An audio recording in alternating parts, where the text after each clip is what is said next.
Daniel could still remember the nervous energy buzzing through him on his first day at the architecture firm. Fresh out of graduate school, he'd landed a junior position at one of Seattle's most respected design companies. The office was everything he'd imagined. Floor-to-ceiling windows overlooking the city, drafting tables mixed with sleek computer stations, and the constant hum of creative energy. His supervisor, Tom, gave him the grand tour that Monday morning. They passed through different departments, and Tom introduced him to what felt like dozens of people. Everyone seemed friendly enough, greeting him with warm smiles and casual waves. Daniel felt his initial nervousness melting away. This was going to be good.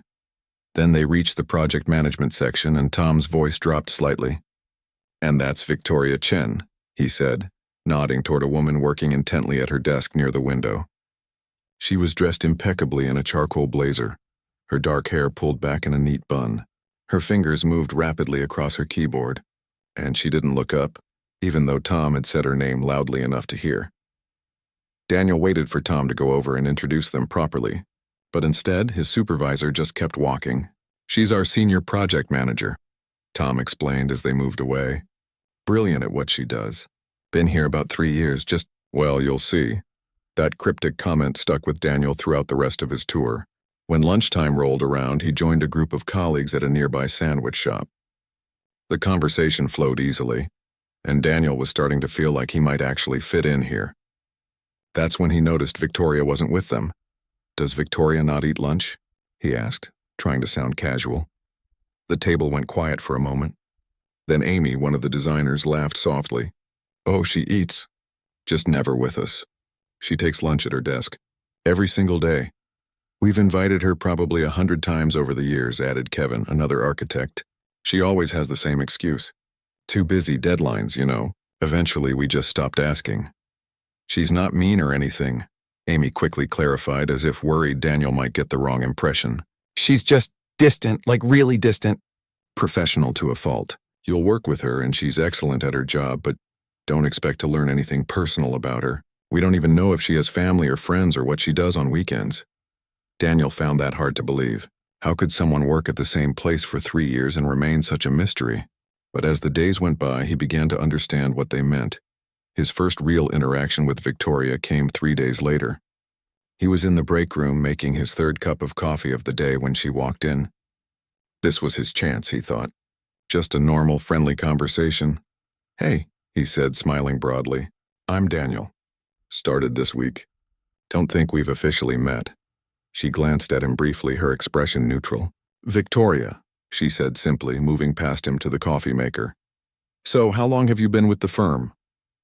He tried again, determined not to let the conversation die. 3 years. She poured her coffee with precise movements. "That's great. Do you like it here?" "It's fine." She added exactly 1 sugar packet, stirred twice, and started to leave. "I'm really excited about the community project I heard we're working on," Daniel continued, following her a few steps. "The redesign of that center downtown." Victoria paused at the doorway and finally looked at him directly. Her eyes were dark and unreadable. "Yes, we'll discuss it at the Monday meeting." Then she was gone, walking back to her desk with that same efficient stride. Daniel stood there, coffee mug in hand, feeling like he'd just failed some kind of test he didn't know he was taking. Amy walked in a moment later and caught his bewildered expression. "I see you've experienced the Victoria effect," she said sympathetically. "Don't take it personally. She's like that with everyone." But Daniel couldn't help taking it a little personally. He was a naturally warm person. People usually responded well to him. He'd never met someone so completely shut off from basic human connection. It bothered him more than he wanted to admit. The following Monday, Daniel got his official assignment. He was being placed on Victoria's major project, the redesign of the West Side Community Center. It was a big deal, Tom explained. The center served low-income families, seniors, and at-risk youth.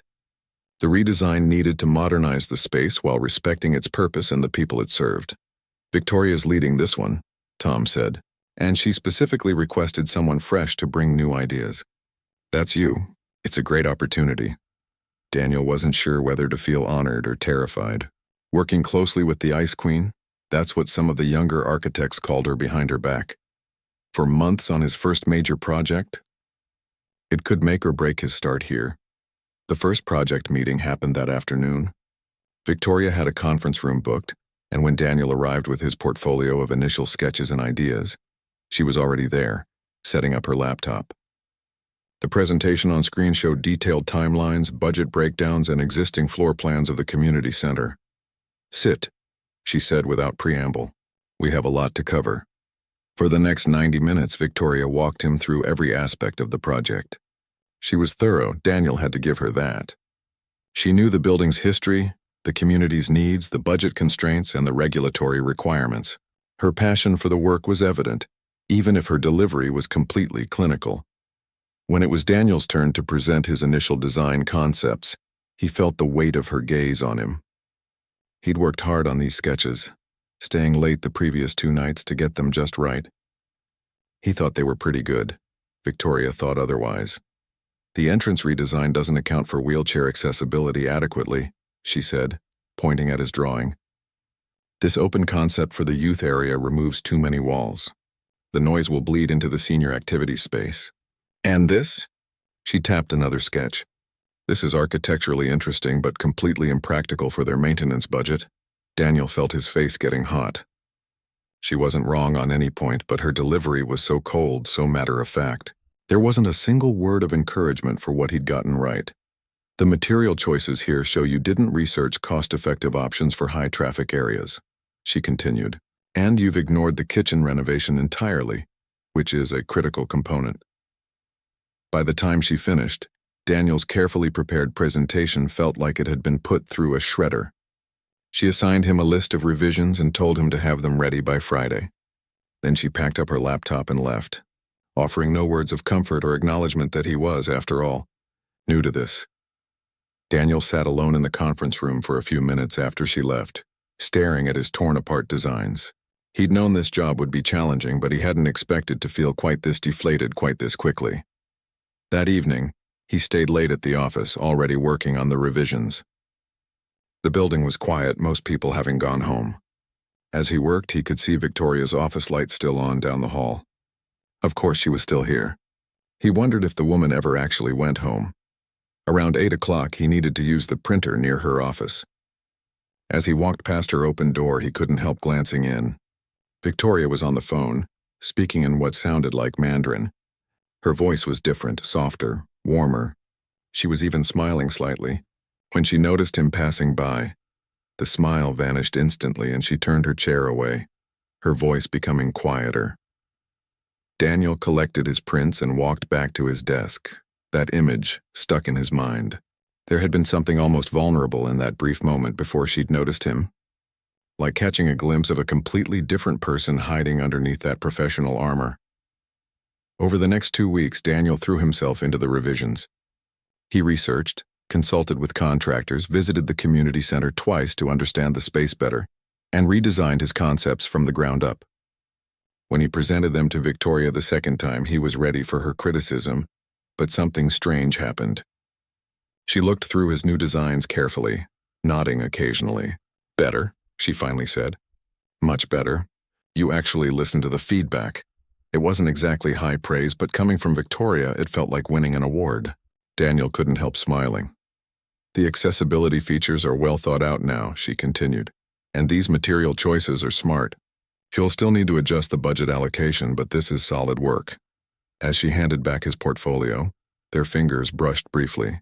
Victoria pulled back immediately as if the contact had burned her. But for just a second, Daniel saw something flicker across her face. Not quite discomfort, more like fear. Walking back to his desk, Daniel found himself thinking about Victoria differently. Everyone saw her as cold, as unapproachable, as someone who simply didn't care about connecting with others. But what if it wasn't that simple? What if there was a reason she kept everyone at arm's length? He didn't know why he cared. He should just focus on doing good work and not worry about his difficult project manager's personal life. But something about that glimpse of warmth when she'd been on the phone, and that flash of fear when their hands had touched, made him curious. There was someone real underneath that icy exterior. Daniel was sure of it now. The question was, why did Victoria work so hard to make sure no one ever saw that person? The weeks started blending together as Daniel settled into his routine at the firm. Every Monday and Thursday he had project meetings with Victoria. Every Tuesday they had site visits to the community center. And every day, without fail, Victoria maintained that same professional distance that everyone had warned him about. But Daniel was observant by nature. It was part of what made him a good architect, noticing the small details others missed. And the more time he spent around Victoria, the more those small details started adding up to something that didn't quite match her Ice Queen reputation. It started with little things. One afternoon, Daniel watched from across the office as a new intern, barely 22 years old, struggled with the design software. The kid was clearly frustrated, running his hands through his hair and staring at his screen like it had personally offended him. Victoria walked past his desk on her way to the printer, paused and glanced at his screen. Daniel expected her to keep walking. That would be the Victoria everyone knew, focused on her own work, not getting involved unless specifically asked. Instead, she stopped. She didn't say anything at first, just looked at what the intern was working on. Then she reached over, took his mouse, and showed him something. Daniel couldn't hear what she was saying, but he watched the intern's face light up with understanding. The whole interaction lasted maybe 3 minutes. When Victoria finished, she simply nodded and walked away. The intern called out, "Thank you," but Victoria was already gone. She didn't acknowledge it, didn't wait for gratitude. She just helped because she saw someone struggling. Later that day, Daniel asked the intern about it. "Oh yeah, she does that sometimes," the kid said. "She helped me last week too with the rendering settings. She's actually really patient when she explains stuff. Doesn't make you feel stupid for not knowing." That didn't match the Victoria from Daniel's first meeting, the one who'd torn apart his designs without a single encouraging word. Or maybe it did, and he'd just been too hurt to see that her criticism had actually made his work better. The next observation came during a team coffee run. Amy was taking orders for afternoon pickup, going desk to desk with her list. When she got to Daniel, he noticed she already had a bunch of complicated orders written down. "Let me guess," Daniel said. "Victoria wants black coffee?" Amy laughed. "Actually, no. She gets a vanilla oat milk latte with an extra shot and cinnamon. Very specific about the cinnamon." Daniel raised his eyebrows. "How do you know that? I thought she never joined you guys for anything?" "She doesn't, but she always pays for the intern's coffee. Has been doing it since before I started working here. She just sends the money with whoever's going and asks them to get her usual too. The interns don't even know she's the one covering their drinks. They think it's some kind of office policy or something." That stopped Daniel in his tracks. Victoria, the woman who wouldn't eat lunch with her colleagues or make small talk in the break room, was quietly buying coffee for the lowest paid employees in the office and making sure they didn't know it was her. He found himself watching her more carefully after that. During their Thursday meeting, he noticed her desk had a photo frame turned face down. When she stepped out to take a call, curiosity got the better of him and he glanced at it. The photo showed Victoria, looking younger and noticeably happier, with her arms around an elderly woman who shared her features. Her grandmother, maybe, but why keep it face down? The real turning point came 3 weeks into the project. They had a site visit scheduled at the community center on a Tuesday afternoon. Daniel arrived first, parking his car and grabbing his measuring tape and camera. He was documenting the current state of the building's exterior when he heard Victoria's voice. She was talking to someone, and her tone was completely different from the clipped, professional voice he knew. It was warm, animated even. Daniel walked around the corner of the building and stopped short. Victoria was crouched down, talking to an elderly woman in a wheelchair. The woman had to be in her 80s with silver hair and bright eyes. And Victoria? Victoria was smiling. Actually smiling. Not a polite, professional smile, but a genuine one that reached her eyes and transformed her entire face. "Mrs. Rodriguez, I promise we're keeping the ramp exactly where it is," Victoria was saying in that warm voice. "In fact, we're making it wider and adding a covered section so you won't get wet when it rains. You remember that I mentioned the rain?" The elderly woman asked, looking delighted. "Of course I remember. You told me last month that you have to wait inside on rainy days for someone to help you, because the ramp gets too slippery. That's getting fixed." Daniel stood frozen, watching this interaction. This wasn't the Victoria he knew. This woman was patient, kind, genuinely interested in what Mrs. Rodriguez was saying.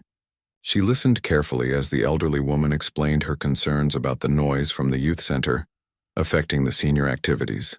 Victoria pulled out a notebook, an actual physical notebook, not her phone, and wrote everything down. "What about the bathroom?" Mrs. Rodriguez asked. "The stall is too narrow for my chair." "Already in the plans," Victoria assured her. "Wider stalls, grab bars at the right height, and better lighting. Is there anything else that would make the space work better for you?" They talked for another 10 minutes. Victoria never once checked her phone or seemed impatient. When Mrs. Rodriguez finally wheeled away, calling out thanks over her shoulder, Victoria stood up and turned around. That's when she saw Daniel. The transformation was instant.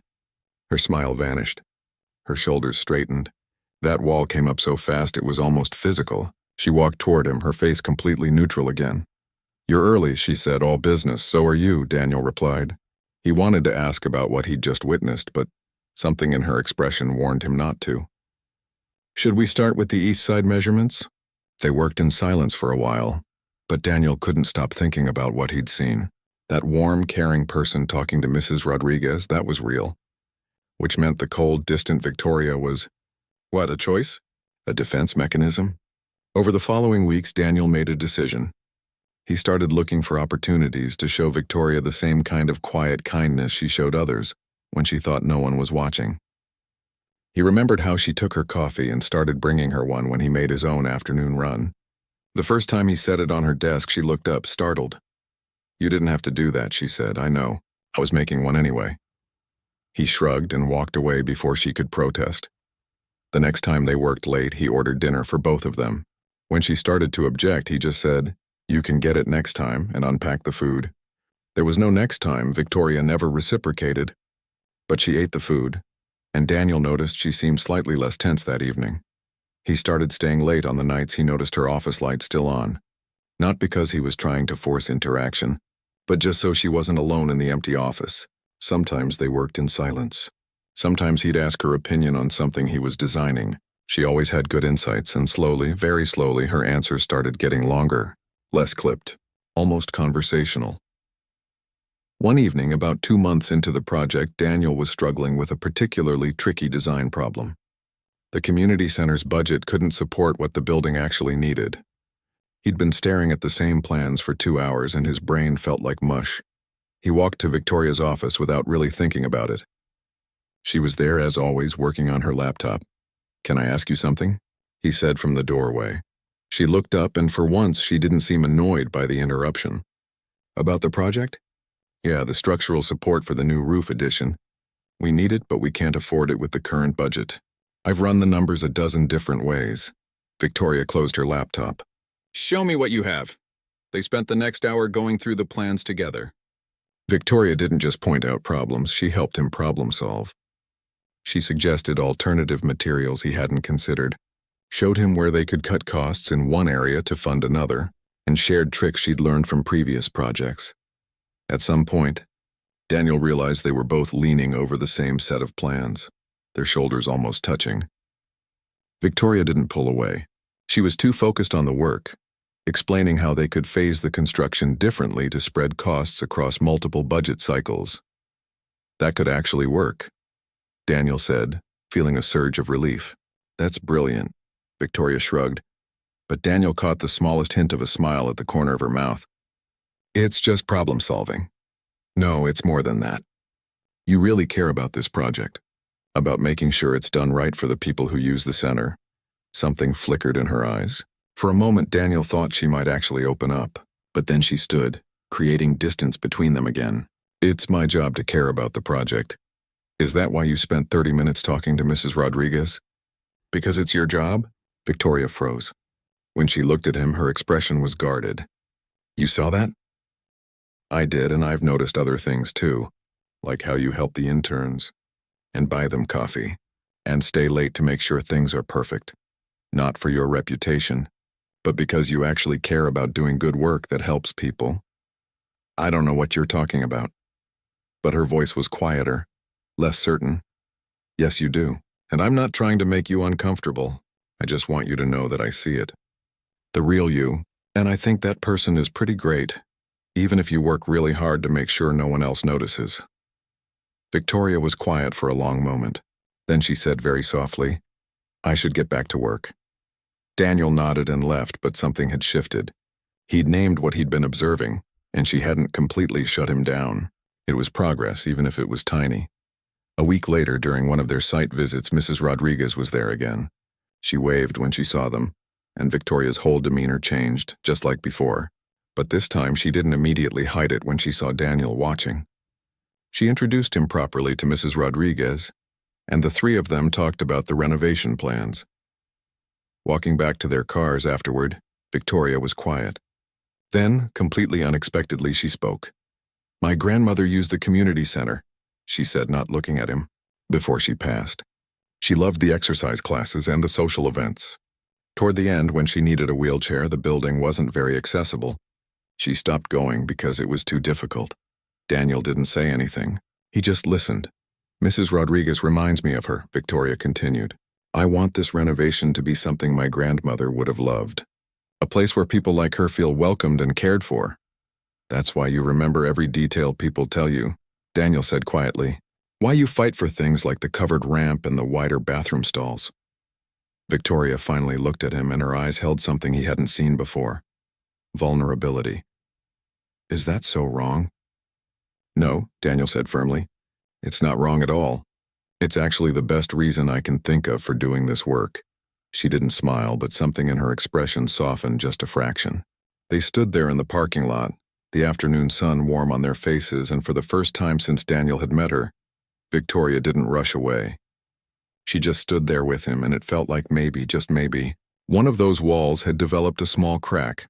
After that conversation in the parking lot, something between Daniel and Victoria began to shift in ways that were subtle but unmistakable. She didn't suddenly become warm and friendly. That wasn't Victoria's way. But the walls that had seemed impenetrable before now had those small cracks, and Daniel found himself wanting to understand the person behind them. He started bringing 2 coffees every afternoon instead of just 1. At first, Victoria would thank him stiffly and turn back to her work. But after a week, she started taking a moment to actually drink it while it was hot. And sometimes she'd ask him about his day. Not in a deeply personal way, but it was conversation. Real conversation. During their project meetings, Victoria began to include small comments that weren't strictly professional. When Daniel presented a new design element, she might say, "That's creative. I wouldn't have thought of that angle." It wasn't gushing praise, but from Victoria, it meant something. The office started to notice, too. Amy pulled Daniel aside one day in the break room, her eyes wide with curiosity. "What did you do?" she asked. "What do you mean?" Victoria actually smiled at something Kevin said this morning. Like a real smile. "We've been trying to get more than a nod out of her for 3 years. And you've been here for 3 months. What's your secret?" Daniel shrugged, uncomfortable with the attention. "I just treat her like a normal person. Maybe everyone else treats her like she's difficult, so that's what she becomes." But it was more than that, and Daniel knew it. He'd made a conscious choice to see past the defensive exterior Victoria presented, and slowly, carefully, she was letting him. The real breakthrough came on a Thursday evening. The firm was presenting their preliminary designs to a notoriously difficult client the next morning, and Victoria was stressed in a way Daniel had never seen before. Her usual composed demeanor was cracking under the pressure. She'd redone the presentation 3 times, and she still wasn't satisfied. By 8 o'clock, almost everyone had gone home. Daniel had finished his part of the work, but he could see Victoria's office light still burning. He grabbed his laptop and walked down the hall. "Need another set of eyes?" he offered from her doorway.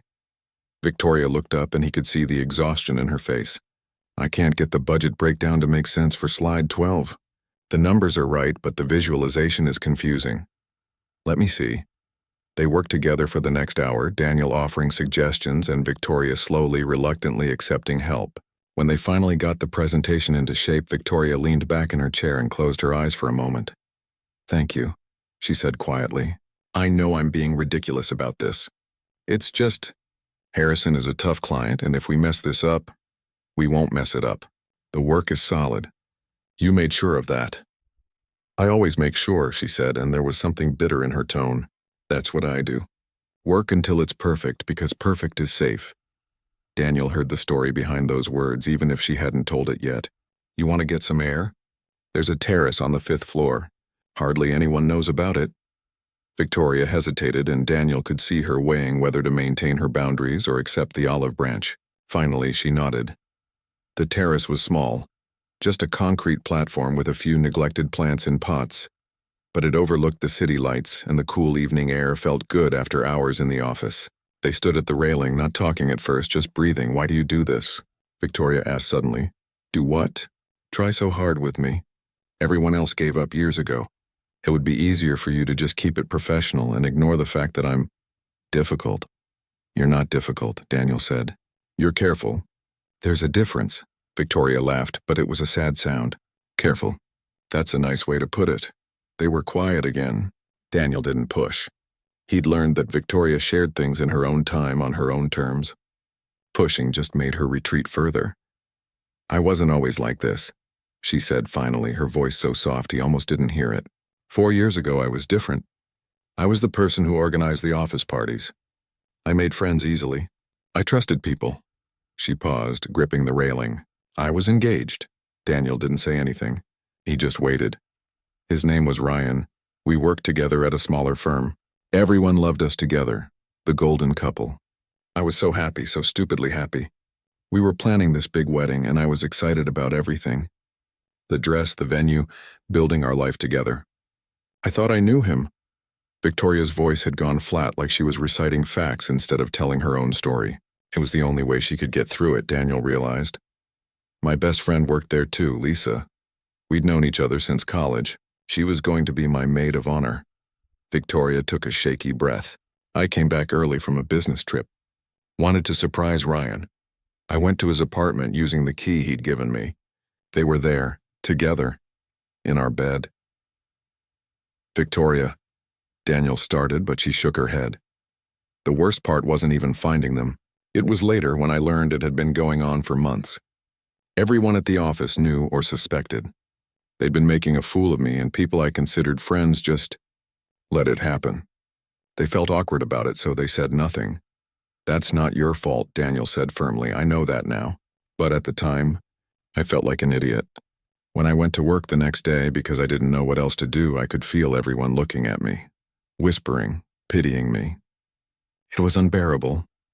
Victoria turned to look at Daniel, and he could see the pain still fresh in her eyes even after 4 years. "I quit that job, moved to a new firm, and I promised myself I would never be that vulnerable again, never let people get close enough to hurt me. I built these walls, and they kept me safe. Cold but safe. And lonely," Daniel added gently. "And lonely," she admitted. But loneliness was better than humiliation. Better than trusting someone and having them destroy you. Daniel understood so much more now. The way Victoria kept everyone at arm's length. The refusal to join social activities, the careful maintenance of professional boundaries. She wasn't cold. She was protecting herself from ever feeling that pain again. "I get it," he said. "After my last relationship ended, I thought about doing the same thing. Just closing off, keeping everyone out. It seemed safer." Victoria looked at him with surprise. "But you didn't." "No. Because I realized that if I built walls high enough to keep out the pain, I'd also be keeping out every good thing. Joy, connection, love, the real stuff that makes life worth living." He turned to face her fully. "What happened to you was awful. Those people failed you in the worst way. But Victoria, you're letting them win. You're letting their betrayal control your life 4 years later. I'm not letting them. You are. Every time you refuse to let someone in, every time you eat lunch alone at your desk, every time you hide that warm, caring person I've seen you be with Mrs. Rodriguez, you're giving them power over your life. They took your ability to trust, and you've never taken it back." Victoria's eyes were wet, though no tears fell. "You don't understand. It's not that simple." "I know it's not simple, but keeping everyone out forever isn't protecting you. It's just a different kind of hurt. A slower one. Death by 1,000 lonely days." They stood there in silence, the city humming below them. Daniel wasn't sure if he'd said too much, pushed too hard. Maybe Victoria would rebuild those walls even higher now. Maybe she'd request a different partner for the project. But then she said very quietly, "I'm tired, Daniel. I'm so tired of being afraid all the time." "Then stop," he said simply. "Not all at once. Not with everyone, but maybe. Start small. Stay for lunch tomorrow. Just one lunch with the team. Victoria wiped her eyes quickly. They'll make a big deal out of it. Probably. But they'll get over it and then it'll just be normal. And maybe normal is what you need. She didn't commit to anything, but she didn't say no either. They stayed on the terrace a while longer, not talking much, just being there together. When they finally went back inside to gather their things, Victoria paused at her office door. Daniel, thank you for listening, for not treating me like I'm broken. You're not broken, he said. You're just healing at your own pace. The next day, the presentation to Harrison went perfectly. The client approved the preliminary designs with minimal changes and the whole team was celebrating. Daniel was packing up his laptop when he heard Amy's voice, high-pitched with shock. Victoria, are you coming to lunch with us? Daniel looked up to see Victoria standing near the door, her purse over her shoulder, looking uncomfortable but determined. If the offer still stands, she said. The office went quiet for a moment. Then Amy recovered. Yes, of course. We're going to that Thai place on 4th Street. You like Thai food? I do. Daniel caught Victoria's eye across the room. She looked terrified but resolved, like someone about to jump off a high dive. He gave her an encouraging nod, and the smallest smile touched her lips. At lunch, Victoria was quiet, mostly listening as the others talked and joked. But she was there. She didn't check her phone every 5 minutes or make excuses to leave early. When Kevin told a funny story about a client meeting gone wrong, Victoria actually laughed. A real laugh. On the walk back to the office, Daniel fell into step beside her. See? You survived. Barely, she said, but there was lightness in her voice he'd never heard before. They asked me questions about myself. I didn't know what to say. What did you tell them? The truth. That I like hiking, that I have a cat named Chairman Meow, and that I'm terrible at cooking. She glanced at him. They seemed surprised I'm an actual person. You are an actual person. A pretty great one, actually. Victoria didn't respond, but her cheeks colored slightly. They walked in comfortable silence the rest of the way. Over the next 2 weeks, Victoria joined the lunch group 3 more times. She started responding to Amy's morning greetings with actual sentences instead of just nods. She even made a joke during a team meeting that got genuine laughs. Daniel watched these small transformations with quiet satisfaction. But he also noticed something else. The more time he spent with Victoria, the more he found himself thinking about her when they weren't together. The way she tucked her hair behind her ear when she was concentrating, the soft smile she got when talking about the community center, the fierce intelligence in her eyes when she was problem-solving. He was developing feelings for her, real feelings. And that complicated everything, because Victoria was just learning to trust again, just starting to lower her walls. The last thing she needed was someone crossing the line from friendship to something more. She needed space to heal, to find herself again. So Daniel made a decision. He'd be her friend, a good, reliable friend. He'd support her journey without expecting anything in return, even if it meant ignoring the way his heart sped up when she smiled at him, even if it meant pretending he didn't feel anything more than professional respect and friendly concern. Victoria deserved someone who could be patient, who wouldn't push. Daniel could be that person. He would be that person, even if it was harder than he'd ever expected. The change in Victoria didn't happen overnight, but over the following weeks it became undeniable. The woman who'd eaten lunch alone at her desk for 3 years now joined the group twice a week. She remembered people's names, asked follow-up questions about their lives, and occasionally shared small details about her own. When the intern accidentally spilled coffee on important documents instead of anger, Victoria calmly helped clean up and explained that everything was backed up digitally. The intern almost fainted from relief. Amy pulled Daniel aside later and whispered, "Who is this person? And what did you do with Victoria Chen?"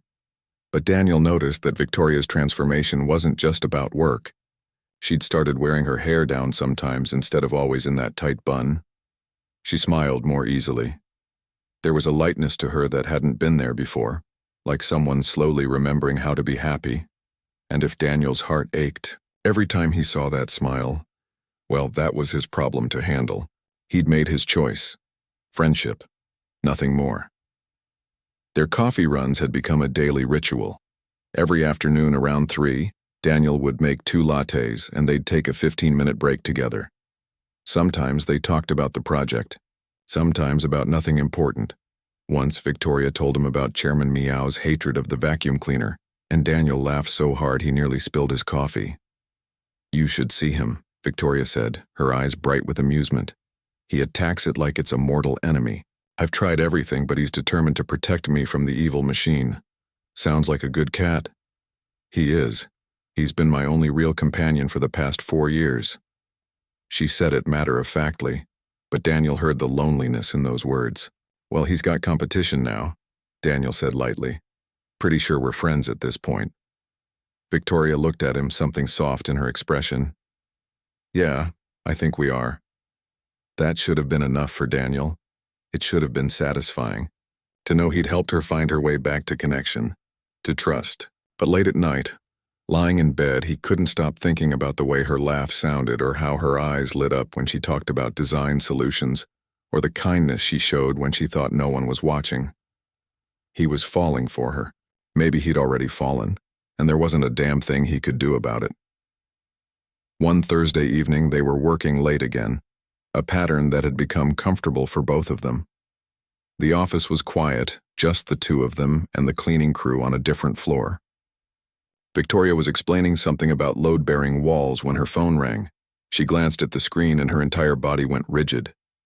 Daniel watched as all the warmth drained from her face, replaced by that old, cold mask he hadn't seen in weeks. "Excuse me," she said, her voice tight, and walked quickly to her office, closing the door. Daniel tried to focus on his work, but he couldn't help worrying. When Victoria emerged 20 minutes later, she looked shaken. Her hands were trembling slightly as she gathered her things. "I need to go," she said, not meeting his eyes. "Victoria, what's wrong?" "Nothing, I just need to leave." But it wasn't nothing. Daniel could see that clearly. "Did something happen? Can I help?" "No, thank you, but no." She was already heading for the elevator. Daniel watched her go, that wall between them rebuilt in the span of a phone call. He wanted to follow her, to push, to demand to know what had upset her so badly. But he'd learned that pushing Victoria only made her retreat further. So he let her go. Even though every instinct screamed at him to do otherwise, the next day Victoria didn't come to work. She'd called in sick, which Amy said had never happened before. "In 3 years, Victoria hasn't taken a single sick day," Amy said. "She must be really ill." Daniel sent a text. "Hope you're feeling better. Let me know if you need anything." She didn't respond.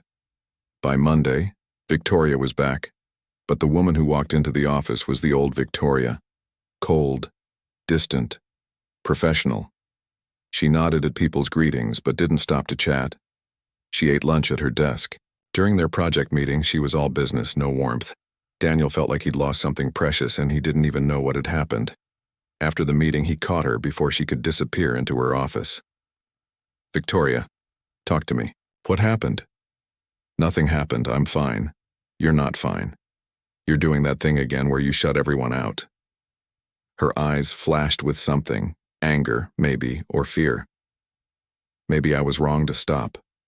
Maybe shutting people out is exactly what I should be doing." "What does that mean?" "It means I made a mistake. I let my guard down, and I was reminded why I had that guard up in the first place." Before Daniel could respond, she walked away, closing her office door firmly behind her. Through the glass wall, he could see her sitting at her desk, her back straight, her face emotionless. Back behind her walls, Daniel spent the rest of the day trying to figure out what had happened. That phone call Thursday night, that's when everything changed. But from who? And why had it affected her so badly? He got his answer 3 days later in the worst way possible. Daniel was in the lobby waiting for the elevator when a man walked in. He was tall, good-looking in a polished way, and he approached the reception desk with confidence.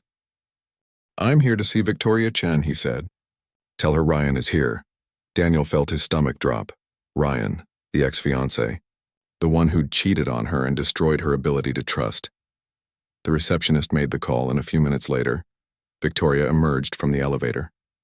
When she saw Ryan, she stopped cold. Every muscle in her body tensed, and Daniel watched her visibly force herself to walk forward. Ryan, what are you doing here? I called last week. You didn't call back, so I thought I'd come in person. Can we talk? Somewhere private? Victoria's eyes swept the lobby, and that's when she saw Daniel. For just a moment, her careful mask slipped, and he saw panic there. Then it was back, and she was nodding stiffly. Fine. There's a coffee shop across the street. They left together, and Daniel stood there feeling helpless and angry. So that's what the phone call had been about.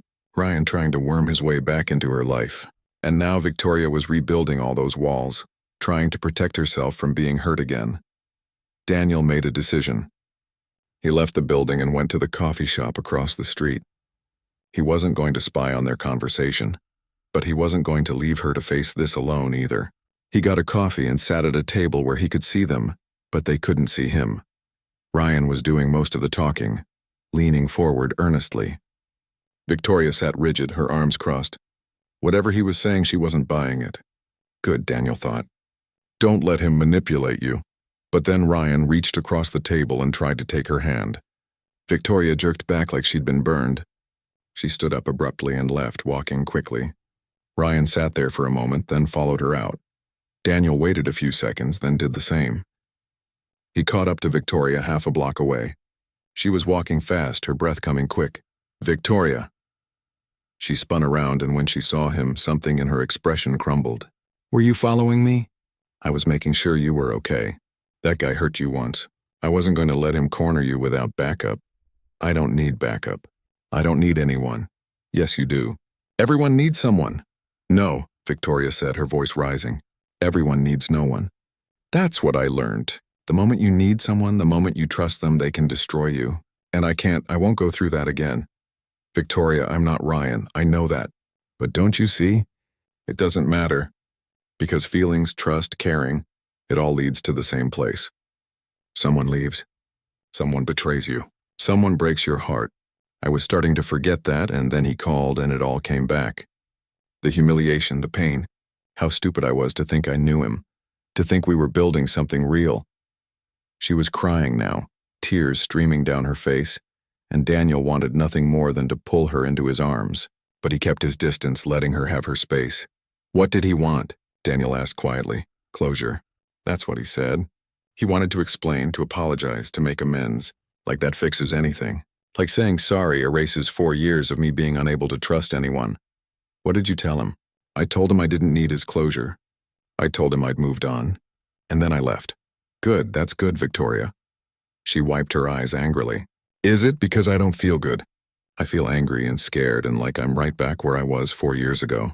I started to believe that maybe I could be normal again. That maybe I could let people in. But the moment he showed up, all I could think was how much easier it was when I kept everyone at a distance. Easier doesn't mean better. Maybe easier is all I can handle. They stood there on the sidewalk, people moving around them, the city busy with afternoon traffic. Daniel wanted to say so many things. He wanted to tell her that she was stronger than she thought, that she'd come so far, that running back to those walls wouldn't protect her, it would just make her alone again. But more than that, he wanted to tell her the truth, that he'd fallen for her, that he thought about her constantly, that he wanted to be the person she trusted, the person she let in completely, that he wanted to show her what real love looked like, patient, kind, honest love that didn't come with betrayal and lies. But he couldn't. Not now. Not when she was already so scared. So instead he said, "Come to dinner with me." Victoria looked at him like he'd lost his mind. What? Dinner. Tomorrow night. Not as colleagues. Not as friends working on a project. Just as two people who care about each other having a meal together. Daniel, I just told you I can't. I know what you said, and I'm asking anyway. One dinner. If you hate it, if it's too much, I'll never ask again. But give yourself a chance. Give us a chance. Victoria stared at him, and he could see the war happening inside her. Fear versus hope. Self-protection versus possibility. I don't know if I can do this, she whispered. You can. I've watched you do so many hard things over the past few months. You joined lunches when you were terrified. You told me about your grandmother and Ryan when keeping it inside would have been easier. You've been so brave, Victoria. Be brave one more time. She closed her eyes, took a deep breath, and when she opened them, there was something different there. Not certainty, but maybe the willingness to try. One dinner, she said finally. But I can't promise. I'm not asking for promises. Just dinner, she nodded slowly. Okay, one dinner. Daniel smiled, feeling hope bloom in his chest for the first time in days. Tomorrow, 7 o'clock. I'll pick you up. That night, Daniel lay in bed and wondered if he'd made a terrible mistake. Victoria was fragile right now, still processing Ryan's sudden reappearance. Was this the worst possible time to push for something more? Or was it exactly the right time? A chance to show her that not everyone would hurt her, that some people were worth the risk. He didn't know, but he knew that he had to try. Because Victoria deserved to know that she was worth someone's patience, worth someone's care, worth someone's love. And Daniel was willing to be that someone, even if it scared him just as much as it scared her. Victoria almost canceled 3 times before 7 o'clock. Daniel could tell because she sent him 3 different texts throughout the day, each one starting with, "about tonight," before trailing off into some excuse about work or being tired. Each time he responded simply, "See you at 7. When he pulled up to her apartment building at 6:58, he half expected her not to come down. But at 7:03, she emerged wearing a simple navy dress, her hair down around her shoulders, looking beautiful and absolutely terrified. "You came?" Daniel said as she slid into the passenger seat. "I almost didn't," she admitted, clicking her seatbelt. "I've been standing by my door for 20 minutes trying to convince myself to stay home." "What changed your mind?" Victoria looked at him, and there was something raw in her expression. "I realize that I'm tired of being afraid more than I'm afraid of being hurt." "Does that make sense?" Perfect sense. He'd chosen a small Italian restaurant in a quiet neighborhood, the kind of place with checkered tablecloths and candles in wine bottles. Nothing too fancy or formal that might make Victoria more nervous than she already was. When they were seated, Daniel could see her hands shaking slightly as she looked at the menu. "You okay?" he asked gently. "I haven't been on a date in over 4 years," she said quietly. "I don't remember how to do this. There's no right way to do it. We just talk. Like we do at work, except without the blueprints and budget spreadsheets." That got a small smile from her. "So what do people talk about on dates?" "Whatever they want. Tell me something about you that I don't know. Something that has nothing to do with architecture or work." Victoria thought for a moment, twirling her water glass. "I wanted to be a dancer when I was little. Ballet. I took classes from age 6 to 16. I wasn't good enough to go professional, but I loved it. The discipline, the precision, the way everything had to be exactly right." "That explains a lot about your work style," Daniel said with a grin. "I know. My mother says I never really left the dance studio. I just found a different way to seek perfection." She paused. "Your turn. Tell me something." "I have a younger sister, Hannah. She's a teacher in Portland. We talk every Sunday and she makes fun of me for being too serious about work. Says I need to loosen up and have more fun. She sounds smart. She is. She'd like you." Victoria looked surprised. "You've told her about me?" Daniel hesitated, then decided honesty was the only way forward. "Yeah, I've mentioned you. She said I talk about you more than I realize." The implication hung between them, and Victoria looked down at her menu, processing. Before she could respond, the waiter came to take their order. The interruption gave them both a chance to breathe. Over dinner, the conversation flowed more naturally. Victoria told him about her grandmother's garden, how she'd spent childhood summers learning the names of flowers and helping plant vegetables. Daniel shared stories about his chaotic family reunions and his father's terrible jokes. They discovered they'd both read the same book recently and had completely different opinions about the ending, which led to a playful debate that made Victoria laugh. By the time dessert arrived, tiramisu they agreed to share, Victoria had relaxed. Her shoulders weren't so tense, and she was meeting his eyes more often. Daniel watched her take a bite of the dessert and close her eyes, savoring it. "This is dangerous," she said. "I could eat this entire thing." "Go ahead." "I'll watch."